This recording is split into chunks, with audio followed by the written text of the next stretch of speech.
ತೆಲಂಗಾಣ ಗೆಲ್ಲಲು ರಣತಂತ್ರ, ಸಿಎಂಗೆ ಆಪರೇಷನ್ ಬಂದೇ ಬಿಡ್ತು ಬಿಜೆಪಿಗೆ.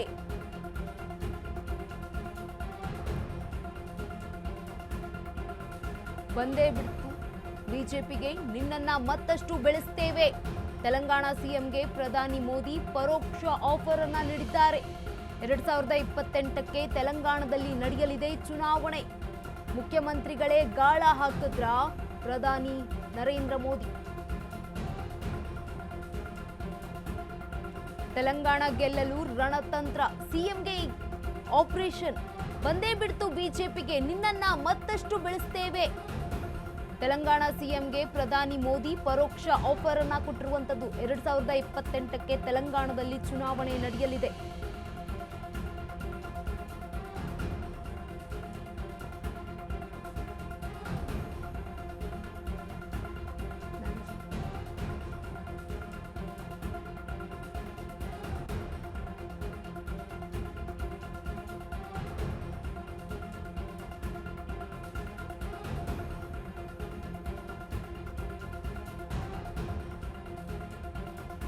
ಪ್ರಧಾನಿ ನರೇಂದ್ರ ಮೋದಿ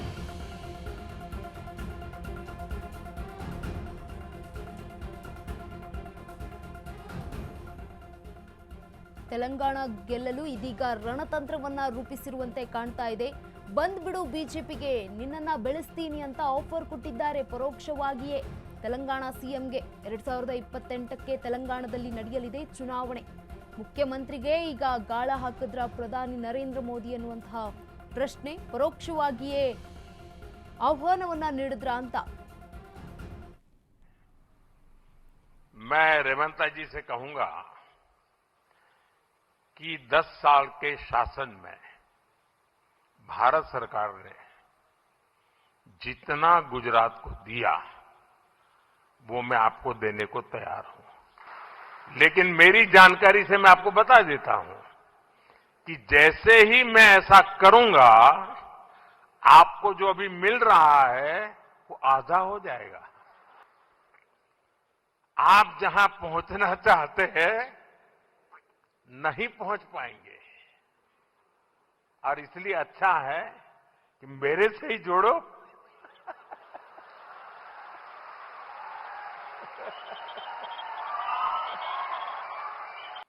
मैं रेवंता जी से कहूंगा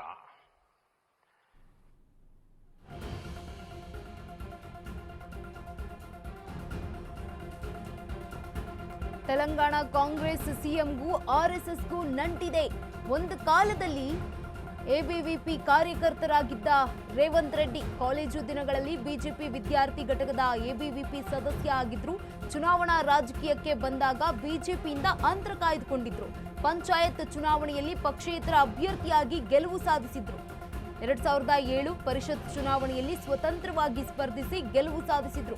2009-14ರಲ್ಲಿ ಟಿಡಿಪಿ ಟಿಕೆಟ್ನಿಂದ ಭರ್ಜರಿ ಗೆಲುವನ್ನ ಸಾಧಿಸಿದ್ರು. 2017ರಲ್ಲಿ ಕಾಂಗ್ರೆಸ್ ಸೇರ್ಪಡೆಗೊಂಡಿದ್ದು ಮತ್ತೆ ಬಿಜೆಪಿ ಸಖ್ಯ ಬೆಳೆಸುವಂತೆ ಪರೋಕ್ಷವಾಗಿಯೇ ಮೋದಿ ಆಫರ್ ಕೊಟ್ಟಿರುವಂತದ್ದು. ತೆಲಂಗಾಣ ಕಾಂಗ್ರೆಸ್ ಸಿಎಂಗೂ ಆರ್ಎಸ್ಎಸ್ಗೂ ನಂಟಿದೆ.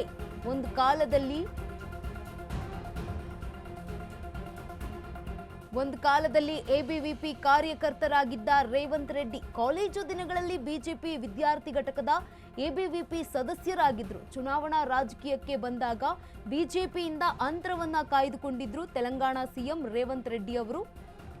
2007ರಲ್ಲಿ ಪರಿಷತ್ ಚುನಾವಣೆಯಲ್ಲಿ ಸ್ವತಂತ್ರರಾಗಿ ಸ್ಪರ್ಧಿಸಿ ಗೆಲುವನ್ನ ಕಂಡುಕೊಂಡಿದ್ರು. 2009-2014ರಲ್ಲಿ ಟಿಡಿಪಿ ಟಿಕೆಟ್ನಿಂದ ಸ್ಪರ್ಧಿಸಿ ಭರ್ಜರಿ ಗೆಲುವನ್ನ ಕೂಡ ದಾಖಲಿಸಿಕೊಂಡಿದ್ರು. 2017ರಲ್ಲಿ ಕಾಂಗ್ರೆಸ್ ಸೇರ್ಪಡೆಗೊಂಡಿದ್ರು. 2023ರಲ್ಲಿ ತೆಲಂಗಾಣ ಸಿಎಂ ಆಗಿ ಅಧಿಕಾರವನ್ನ ಪಡೆದುಕೊಂಡಿದ್ರು. ಮತ್ತೆ ಬಿಜೆಪಿಯ ಸಖ್ಯ ಬೆಳೆಸುವಂತೆ ಪರೋಕ್ಷವಾಗಿಯೇ ಆಫರ್ ಕೊಟ್ಟಿದ್ದಾರೆ ನರೇಂದ್ರ ಮೋದಿ ಅವರು. ರಾಜಕೀಯಕ್ಕೆ ಬಂದಾಗ ಬಿಜೆಪಿಯಿಂದ ಅಂತರವನ್ನ ಕಾಯ್ದುಕೊಂಡಿದ್ರು ತೆಲಂಗಾಣ ಸಿಎಂ ರೇವಂತ್ ರೆಡ್ಡಿ ಅವರು. ಆರ್ಎಸ್ಎಸ್ನ ನಂಟನ್ನ ಹೊಂದಿದ್ದಾರೆ ರೇವಂತ್ ರೆಡ್ಡಿ ಅವರು. ಕಾಲೇಜು ದಿನಗಳಲ್ಲಿ ಬಿಜೆಪಿಯ ಎಬಿವಿಪಿ ಸದಸ್ಯನಾಗೂ ಕೂಡ ಇದ್ರಂತೆ. ಬಿಜೆಪಿ ಸಖ್ಯ ಬೆಳೆಸುವಂತೆ ಈಗ ಪರೋಕ್ಷವಾಗಿಯೇ ಆಫರ್ ಕೊಟ್ಟಿದ್ದಾರೆ. ತೆಲಂಗಾಣ ಸಿಎಂ ಹಾಗೆ ಆರ್ಎಸ್ಎಸ್ಗೂ ಒಂದು ಅವಿನಾಭಾವದ ಸಂಬಂಧ ಇದೆ, ನಂಟಿದೆ. ಒಂದು ಕಾಲದಲ್ಲಿ ಎಬಿವಿಪಿ ಕಾರ್ಯಕರ್ತರಾಗಿದ್ರು ರೇವಂತ್ ರೆಡ್ಡಿ ಅವರು. ಕಾಲೇಜು ದಿನಗಳಲ್ಲಿ ಬಿಜೆಪಿ ವಿದ್ಯಾರ್ಥಿ ಹಾಗೆ ಘಟಕ ಎಬಿವಿಪಿ ಘಟಕದ ಸದಸ್ಯನಾಗಿದ್ರು ಕೂಡ ಚುನಾವಣಾ ರಾಜಕೀಯಕ್ಕೆ ಬಂದಾಗ ಬಿಜೆಪಿಯಿಂದ ಅಂತರವನ್ನ ಕಾಯ್ದುಕೊಂಡಿದ್ರಂತೆ ರೇವಂತ ರೆಡ್ಡಿ. ಇದೀಗ ಪಂಚಾಯತ್ ಚುನಾವಣೆಯಲ್ಲಿ ಪಕ್ಷೇತರ ಅಭ್ಯರ್ಥಿಯಾಗಿ ಗೆಲುವನ್ನ ಕೂಡ ಸಾಧಿಸಿದ್ರು. ತದನಂತರ ಟಿಡಿಪಿಗೆ ಜಾಯಿನ್ ಆಗ್ತಾರೆ. ಅದಾದ ನಂತರ ಕಾಂಗ್ರೆಸ್ಗೆ ಸೇರ್ಪಡೆಯಾಗಿ 2000 ಕೊನೆಯ ಒಂದು ಚುನಾವಣೆಯಲ್ಲಿ, ತೆಲಂಗಾಣದ ಚುನಾವಣೆಯಲ್ಲಿ ಸಿಎಂ ಆಗಿ ಅಧಿಕೃತವಾಗಿ ಸಿಎಂ ಆಗ್ತಾರೆ.